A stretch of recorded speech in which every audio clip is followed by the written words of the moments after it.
আসসালামু আলাইকুম। কি অবস্থা সবার? সবাই আশা করি অনেক বেশি ভালো আছে। আমরা গণিতের যে ধারাবাহিক পর্বগুলো আপলোড করতেছিলাম তার 3 নম্বর পর্বে তোমাদের সকলকেই স্বাগতম। আমরা আজকে গণিতের যে টপিকটা পড়বো সেটা হচ্ছে ধারাবাহিক অনুপাত, যেই টপিকটা আমাদের সপ্তম শ্রেণী থেকে দশম শ্রেণী পর্যন্ত সকল ক্লাসে পড়ানো হয়। তো আমরা আসি জিনিসটা বোঝার ট্রাই করি। অনুপাত মানে কি? অনুপাত মানে হচ্ছে দুইটা সমজাতীয় রাশির ভাগফল। তো সেই অনুপাতের ক্ষেত্রে আমাদের ধারাবাহিক অনুপাত মানে কি বোঝায় সেটা বোঝার ট্রাই করি। যদি আমাদের দুইটা অনুপাত A:B ও B:C হয়, তাহলে সেক্ষেত্রে আমরা দুইটাকে মার্জ কইরা A:B:C লিখতে পারি। তাহলে কিভাবে লিখতে পারি?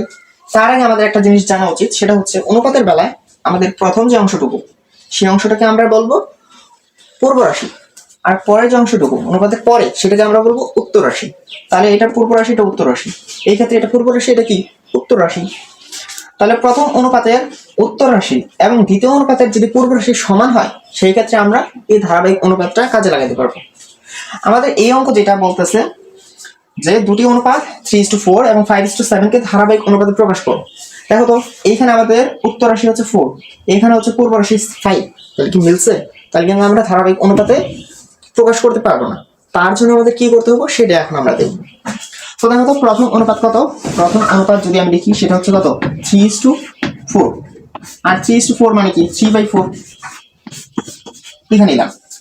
এবার আমরা কি দ্বিতীয় অনুপাত কি দেওয়া আছে? দ্বিতীয় অনুপাত হচ্ছে 5:7। এটাকে আমি লিখতে পারি যে 5/7। ধারাবাহিক অনুপাতে প্রকাশ করার জন্য আমরা কি করব? প্রথম অনুপাতকে দ্বিতীয় অনুপাতের পূর্ব রাশি দ্বারা লব এবং হরকে গুণ করব। দ্বিতীয় অনুপাতের পূর্ব রাশি কি? 5। এটাতে আমরা কি লব এবং হরকে কি করব? গুণ করব। তাহলে এটাকেও আমরা 5 দ্বারা গুণ করব, এটাকেও আমরা কি 5 দ্বারা গুণ করব। তাহলে এখানে আসে হচ্ছে 3×5 = 15, আর এখানে আসে হচ্ছে 4×5 = 20। আমরা জাস্ট একসাথে লিখে দিলাম অনুপাত আকারে। এবার দ্বিতীয় অনুপাতের বেলায় দ্বিতীয় অনুপাতকে আমরা প্রথম অনুপাতের উত্তর রাশি কত? 4, সেই উত্তর রাশি দিয়ে দ্বিতীয় অনুপাতের লব এবং হরকে গুণ করব। তাহলে আমরা কি উপরেও 4 দিয়ে গুণ করব, নিচে আমরা কি 4 দিয়ে গুণ করব।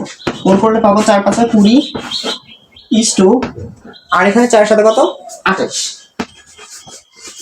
তাহলে আমরা দুইটা জিনিস পেলাম, একটা কি 15:20, আর এটা হচ্ছে 20:28। এবার দেখো তো, দুইটা অনুপাতের এই যে প্রথম অনুপাতের উত্তর রাশি কত আসছে? 20, এবং দ্বিতীয় অনুপাতের পূর্ব রাশি কত আসছে? 20। দুইটা সমান হয়েছে, সেক্ষেত্রে আমাদের কি ধারাবাহিক অনুপাতে প্রকাশ হয়ে গেল। আমরা এখন কি করব? জাস্ট লিখে দেবো। সুতরাং 3:4 এবং 5:7 এর ধারাবাহিক অনুপাত হচ্ছে 15:20:28। এই হচ্ছে আমাদের উত্তর। আশা করি তোমরা এই সহজ টপিকটা বুঝতে পারছো। লাইট অ্যান্ড একাডেমির সঙ্গে থাকার জন্য সকলকে ধন্যবাদ।